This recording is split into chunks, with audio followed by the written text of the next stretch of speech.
ঢাকায় টিকে থাকতে দরদামের কিছু কৌশল। যে কোনো মহানগরীতেই কঠিন বাস্তবতায় টিকে থাকতে হলে বিশেষ কিছু দক্ষতা থাকা জরুরি। বাংলাদেশের রাজধানী ঢাকাও তার ব্যতিক্রম নয়। ঢাকায় প্রতিদিনের বেঁচে থাকার জন্য যত রকম কৌশল আমাদের শিখতে হয়, তার মধ্যে সবচেয়ে জরুরি দক্ষতাগুলোর একটি হলো দরদাম করা, কঠিন পথে শেখা।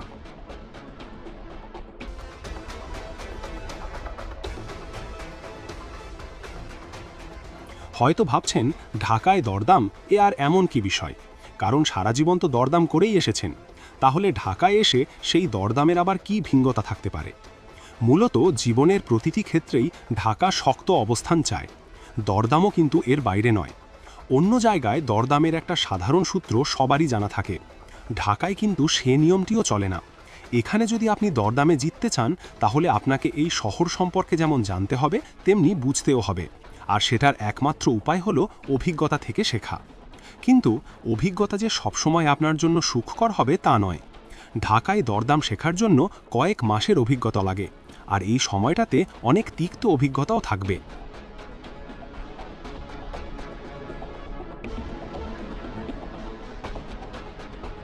উদাহরণ হিসেবে আমার কথাই বলি। একবার আমি একজোড়া জিন্স কিনেছিলাম ১,৫০০ টাকায়। পরে জানতে পারলাম আরেকটু সাবধানী হয়ে দরদাম করলে একই জিনিসই আমি ৪০০ টাকায় কিনতে পারতাম। যার সঙ্গে দরদাম পড়ছেন তাকে বুঝুন।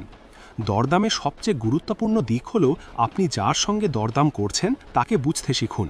সেখানেই নির্ভর করছে আপনার কৌশল। রিকশা চালকের সঙ্গে ভাড়া নিয়ে দরদাম করার সময় শান্ত থাকুন। রাস্তায় আপনি যত জোরে চিৎকার করবেন, তত বেশি ভাড়া আপনাকে গুনতে হবে। অনেক সময় রিকশাওয়ালারা ভেবে নেয় আপনি এই রাস্তা চিনেন না, তাই ভাড়া ঠিক করার আগে গন্তব্যস্থান সম্পর্কে জানাটা জরুরি। আবার কাপড়ের দোকানে দরদাম কিন্তু সম্পূর্ণ ভিন্ন বিষয়। আপনি কোন শপিং মলে গেছেন, দোকানটা কোথায় রয়েছে তার উপরও দাম নির্ভর করে। আপনি কি দাম বলবেন সেটাও বুঝতে হবে।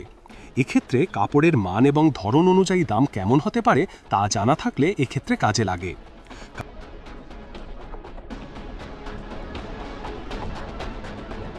কাপড়ের দরদাম যখন করবেন, তখন দাম দরের আগে ধৈর্য রাখবেন। দোকানদার অনেক বেশি দাম বলতে পারে। এক্ষেত্রে কোনোভাবেই না রেগে ঠান্ডা মাথায় দরদাম করতে হবে। প্রয়োজনে ওই দোকান ছেড়ে পাশের আরেকটি দোকানে চলে যাওয়ার মানসিক প্রস্তুতি রাখতে হবে। কাঁচা বাজারে দরদামের বিষয়টি নির্ভর করে আবার সময় ও আবহাওয়ার উপর।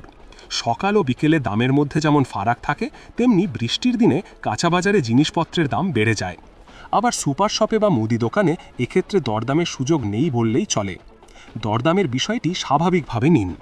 অনেকেই দরদাম করতে গিয়ে বিরক্ত হন বা রেগে যান, কিন্তু আপনি যদি ঢাকায় থাকতে চান, তাহলে দরদাম করার বাস্তবতা আপনাকে মেনেই নিতে হবে। কারণ এই শহরে দরদাম আমাদের জীবনের অংশ হয়ে দাঁড়িয়েছে। সুতরাং যত দ্রুত এটিকে মেনে নেবেন, জীবন ততই সহজ হবে। আমি যখন প্রথম ঢাকায় আসি, একবার মামার সঙ্গে বেরিয়েছিলাম। মামা একটা রিকশা ডাকলেন।